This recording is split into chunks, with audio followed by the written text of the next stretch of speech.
Sepak terjang awal karir Nike Ardilla di dunia hiburan tanah air, selain mendapat dorongan dan restu dari kedua orang tuanya, ia juga mendapat keuntungan bisa dipertemukan dengan orang-orang yang berpotensi di dunia seni, semisal Denny Sabri dan Dedi Dores.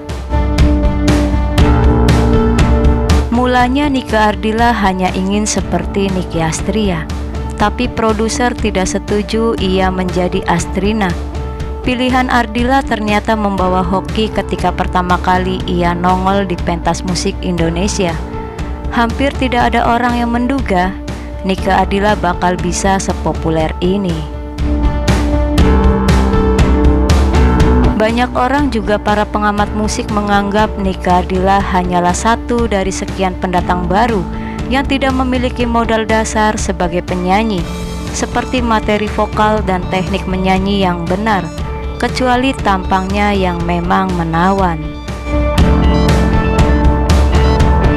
Umumnya faktor wajah menawan inilah memang tren bagi pendatang baru di dunia keartisan Indonesia. Karena itu meskipun pada akhirnya Nike Ardilla berhasil menembus langit popularitas, toh ada yang menganggap semua itu karena Dewi Keberuntungan sedang berpihak padanya. Terlepas dari anggapan itu, Nike Ardilla mampu membuktikan kualitas dirinya menjadi seorang penyanyi. Berbagai tawaran dan proyek besar pun menghampirinya silih berganti.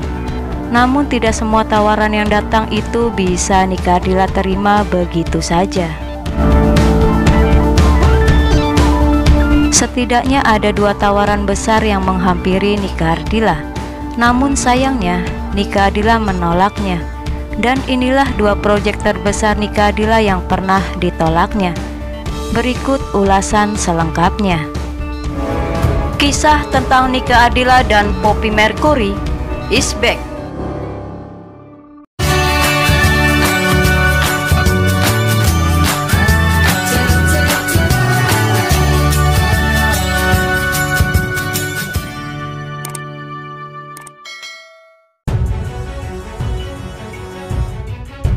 Yang pertama, Nike Ardilla pernah menolak tawaran bernyanyi di Malaysia.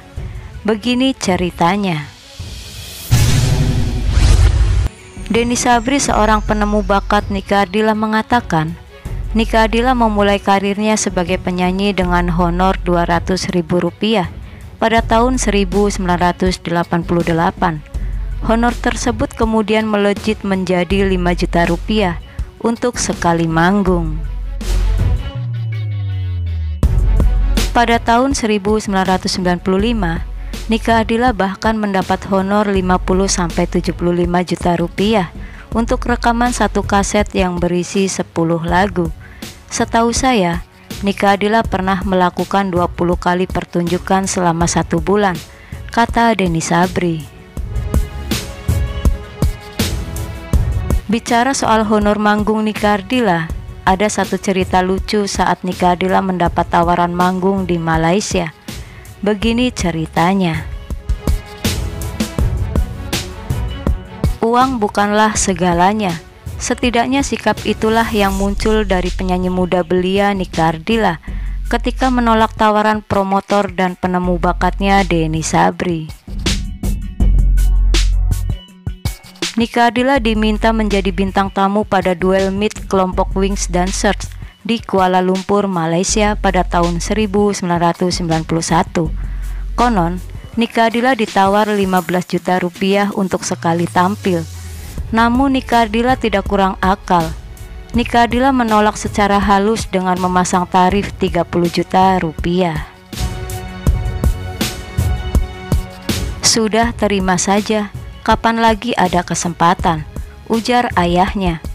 Merasa dipojokkan, Nike Ardilla pun berujar kesal. Kalau begitu, papi saja yang nyanyi.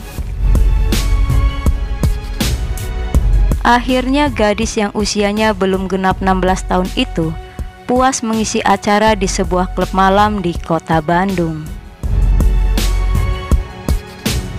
Yang kedua, produser Nike Ardilla pernah menolak tawaran dari Sony Music Japan. Begini alasannya. Asia Song Festival 91 yang dihelat pada tanggal 2 November 1991 di kota Shanghai, Cina, menobatkan Nika Ardila sebagai penyanyi pop terbaik se-Asia. Nika Ardila yang saat itu masih berusia 15 tahun tampil mewakili Indonesia.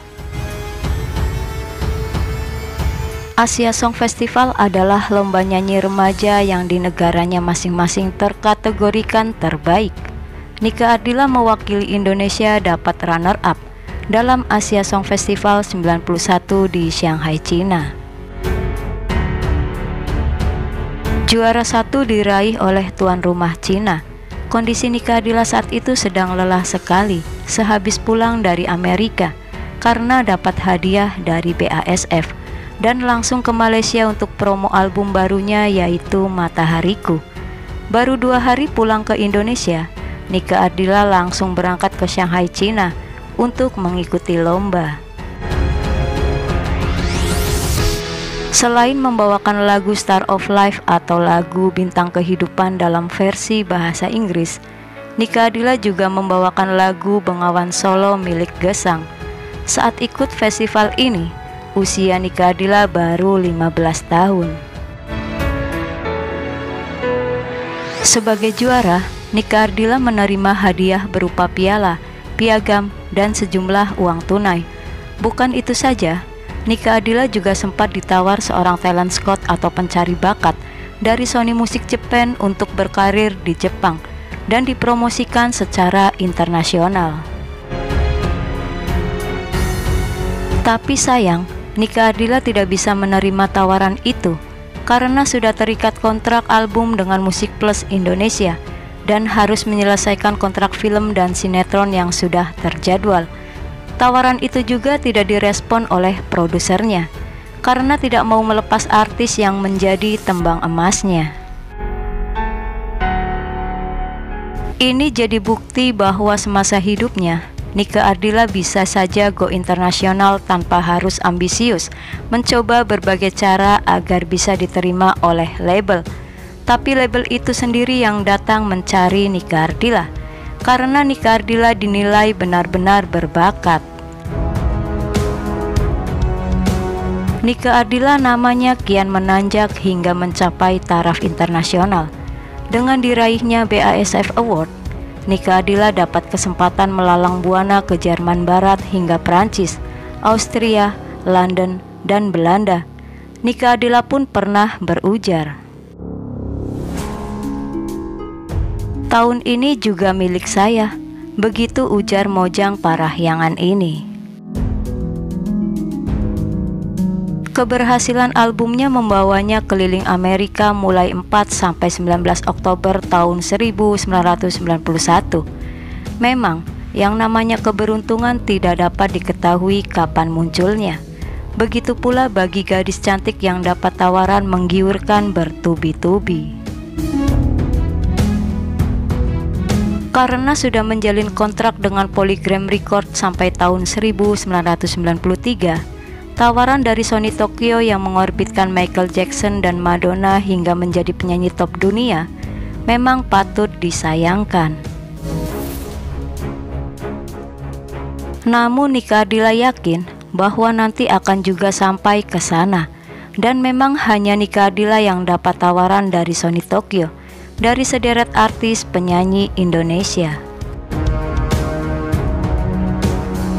"Saya baru puas bila sudah mencapai puncak yang saya inginkan," katanya ketika disinggung soal tawaran dari Jepang tersebut, dan itu merupakan salah satu sisi untuk mencapai puncak kepopuleran.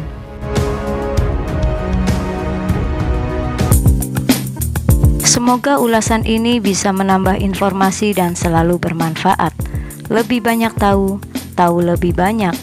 Terima kasih dan sampai jumpa kembali.